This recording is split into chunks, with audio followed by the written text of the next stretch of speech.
Insurance Corporation has announced the revision of the maximum deposit insurance coverage for banks operating within the country. We'll take a look at this report, and also importantly, we get to hear what the cost of foodstuff is this week. So you don't need to go to the market to know what it is over there. We'll give you the report on the show today. I'd like to welcome you to MarketSquare. My name is Oluwapelumi, and I'm super delighted to have you along on the show today. Growing up as a young boy, I remember that my parents bought for me a piggy bank that Yorubas call kolo. And they did this so that I could learn the culture of savings. And I'm guessing your parents also got the same for you as well. Now, let's say you get a piggy bank for yourself where you intend to save money. Imagine that piggy bank breaks. What then happens to your money?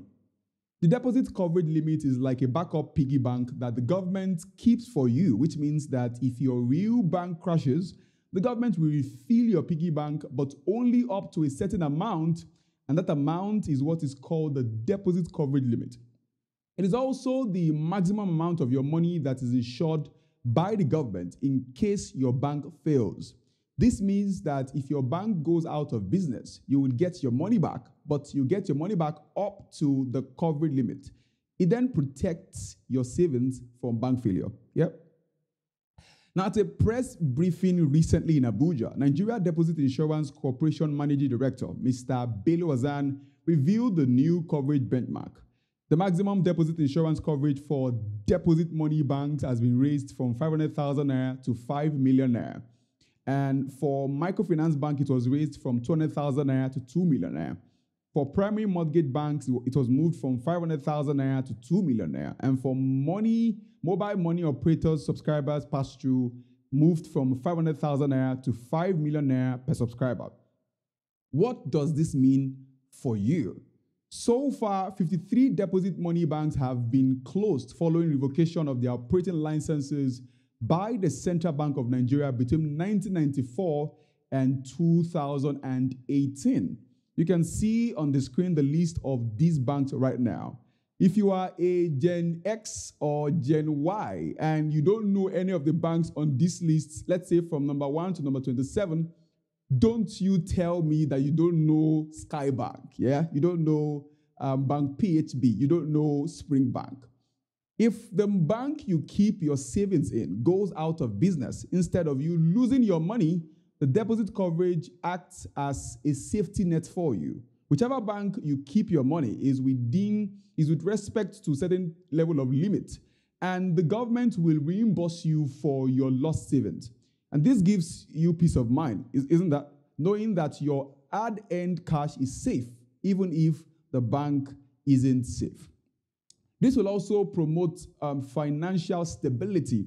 When you know your deposits are insured up to a certain amount, you are less likely to panic and withdraw your money because you are afraid every time and everything. This helps us keep the banking system in our country stable and prevent unnecessary bank failures. Have you ever imagined what will happen if every one of us go to our banks now and withdraw all of our money? Guess what will happen?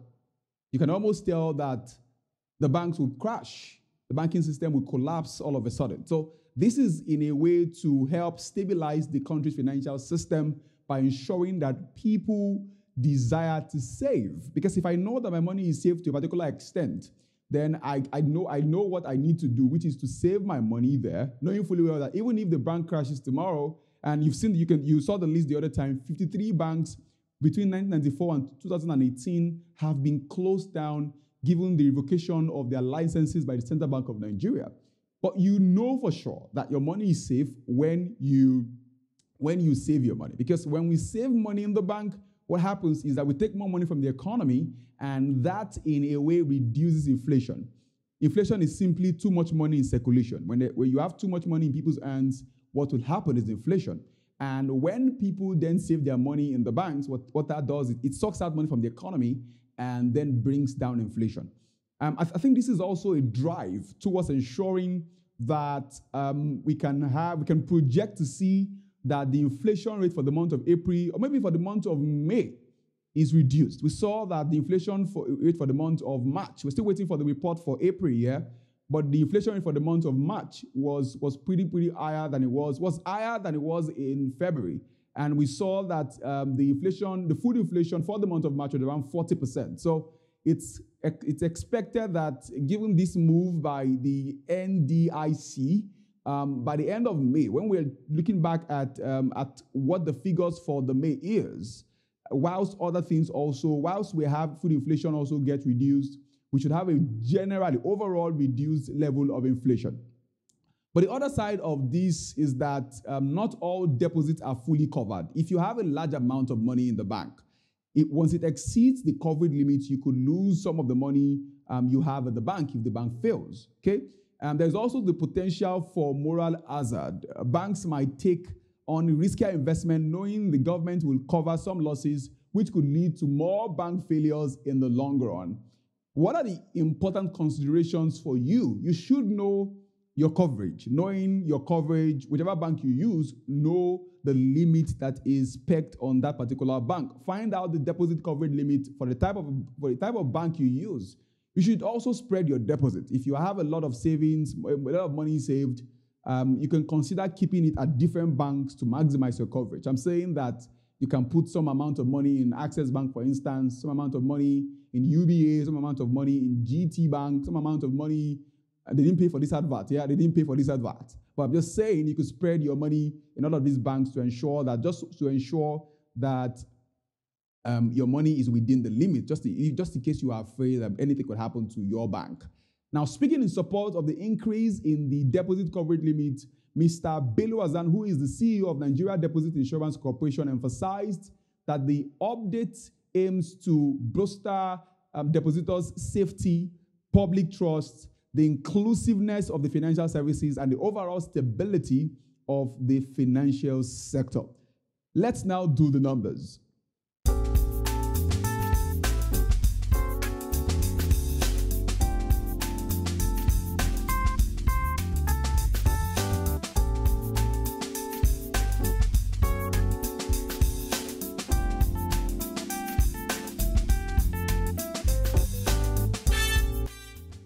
The value of Naira started this week on a downward trend following the NatFem rate and also the Bureau de change rate.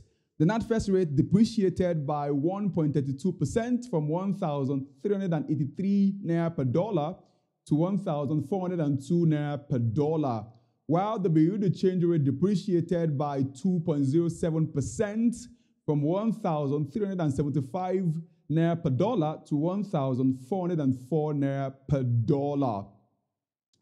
Next, let's talk about the report by the African Export-Import Bank called Afreximbank, which has stated that the current high gold prices offer African countries an opportunity to strengthen their reserve portfolios with a safety asset like gold. Afreximbank is a pan-African financial institution with a critical role in boosting trade across the continent. The bank provides financial solutions for businesses involved in both import and export activities within Africa and other countries in the world. Not just that, the bank also promotes trade and industrialization. The report was titled The Ongoing Gold Price Rally, Macroeconomic Implications for African Producers. Now, boldly written on that report that I saw was the statement, the gold sector is macro-critical in several African countries. And like you know that gold is a precious metal that symbolizes stability and acts as a secure investment during economic turndown. Beyond that, it is an asset that maintains its value over the long term and is frequently used as a store of wealth. Generally in economics, and I think you know this already, that they're broadly two. You can almost bet that these two assets are worth having: gold and a plot of land. Okay, real estate and gold, and they are ways of storing value, believing for sure that their values would only appreciate over a period of time, and that you know already. Now, since mid-February 2024, gold prices have risen primarily due to anticipation of monetary easing by major central banks, increasing demand from central banks in emerging economies, and the rising global tension. This upward trend is expected to continue in the near future, with actualization of interest rate cuts and escalating geopolitical risk furthering the drive for gold all over the world. It's important to note that gold plays a significant role in the export and GDP of several economies.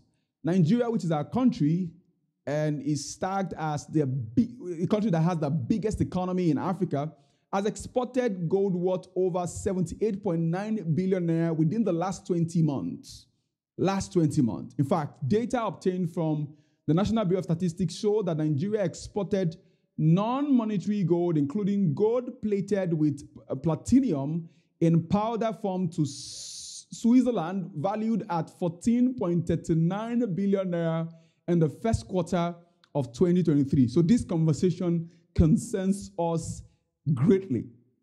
The report by Afreximbank forecasted that gold prices could remain high for a long time due to reduction in interest rate by many central banks.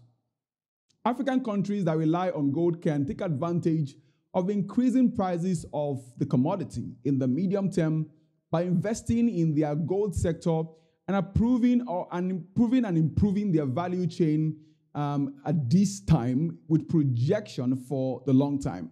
The government should implement soft and hard measures to tame the activities of illegal miners. One issue that has remained on the front burner of many countries that make a lot of money from gold is the issue of illegal mining.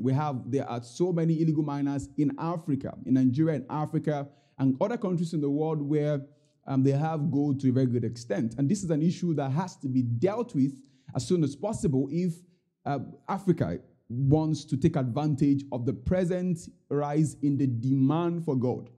And the reason for this increase in the value of gold and the price of gold all over the world is due to the increase in the demand for gold all over the world. Because it's a way of saving and storing wealth, and countries are trying to save for the future and requesting gold now from every country that they can get it from. And it's time for Africa to step in and make some money from this particular thing. But again, some people have said that why can't Africa just keep its gold? And since it's a way of storing value, that's another way to see it, yeah?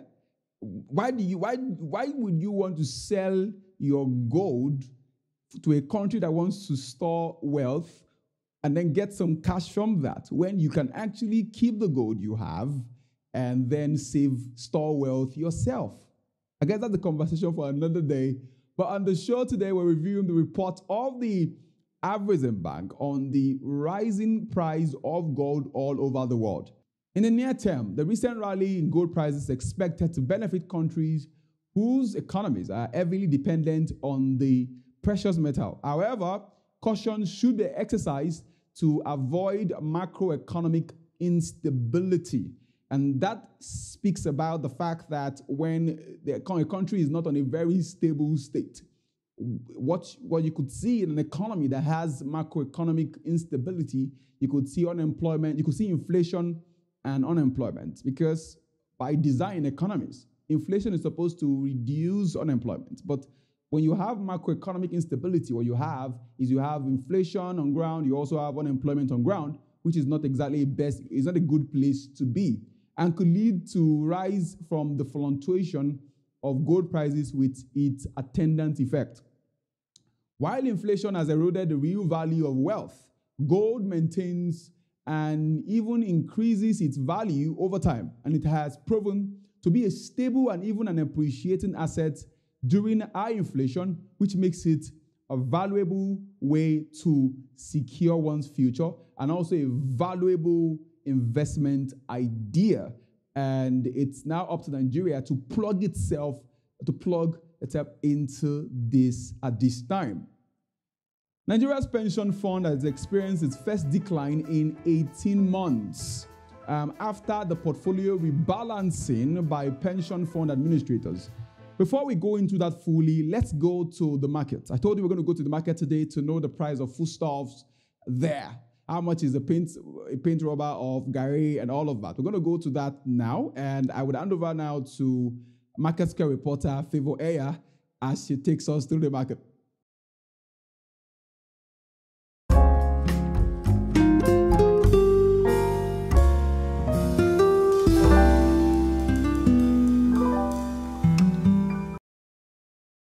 Veegil visited Ojore Market to check the prices of essential food items like gari, palm oil, eggs, flour, sugar, butter, and rice. They engaged with local retailers to know the changes in prices compared to the previous week. Ms. Kofo, a gari seller, said the prices had remained stable for several weeks. A pint of gari still goes for 4,000 naira, while a half pint derica and a cup are priced at 1,500, 600, and 150 respectively. She speculated that wholesalers might exploit economic downturns to raise prices. Iya Olope, who deals in eggs and other commodities, shared her challenges. Last week, she bought a crate for 3,600 and sold it for 3,700. However, this week, she couldn't purchase due to a supplier's price increase, fearing a lack of demand from customers. Last week, the price was, I bought it 36. I'm selling it 37. But this week now, I don't have, because my customer said the price they want to give it to her is too much. And if you should buy it that price, me, as a person, I won't be able to buy it. And many other customers like that, so she refused to buy. That is why I don't have for now. Palm oil prices have become a puzzle for vendors like her. Previously, a gallon sold for 25,000 naira, but now it's 27,000 naira, with 5 liters going for 4,200. She attributed this surge to rising transportation costs. Sellers of flour, sugar, and butter recounted recent price hikes. Flour bags, once sold at around 30,000 naira, now is 54,000 to 59,000 naira. Similarly, sugar bags saw an increase from 38,000 naira to 81 to 82,000 naira. The increase has been so high, but currently it has been very constant and it's just like that. So not gone down. It's just normal. It's not moving again, but it has increased, but it's not moving again. Do you understand what I'm trying to say? So what price is that increase? What's the amount? Before we are buying flour, a bag of flour for 30,000 plus, and now we are buying for 54, 55, 59. So bag of sugar previously was around 38 thereabouts, and now we are buying for 81, 82 thereabouts. So it has just remained like that, no more increase. So that's just it. Rice prices witnessed minor fluctuation. A pint, derica, and a cup were previously 5,700, 1,300 naira respectively. Presently, they stand at 5,800, 1,100, and 400 naira. MarketSquare reporter Favor Eya. Now you know the price of things in the market this week. Now look out for another report next week as we also take you through the market and also let you know what has changed in terms of its price compared to the previous week. So be on the lookout for that session again next week on the show. The monthly data from the National Pension Commission show that the pension fund declined by 0.47% to 19.669 trillion naira in March from 19.75 trillion naira in February 2024. Now, before this dip, the pension funds enjoyed an upswing for over a year. The last time the pension fund declined was in September 2022, dropping by a slim margin of 0.01%. The portfolio rebalancing activities by pension funds administrators have been blamed for the prompt changes in the interest rate environment between February and March 2024. Recall that the Central Bank of Nigeria hiked the monetary policy rate to 24.75% from 22.75% in March. which marked a second consecutive increase after February's 4% upward review.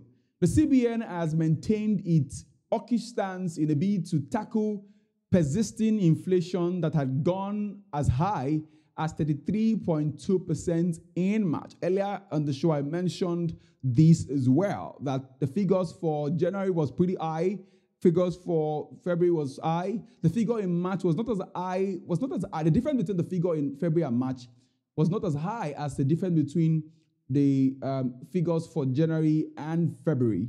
And most persons have said it's down to the increase in the monetary policy rate as announced by the two increases, actually, as announced by the Central Bank of Nigeria early in the year. The decline observed in the pension fund can be traced to the portfolio rebalancing of the pension fund administrators. It should stabilize in the future. Now, there is the forecast that this fund should stabilize in the future. In the first quarter of this year, cash and other assets witnessed an increase of 0.9%, whereas corporate debt securities rose from 1.91 trillion naira to 2.07 trillion naira, reflecting pension funds' growing interest in corporate debt instruments.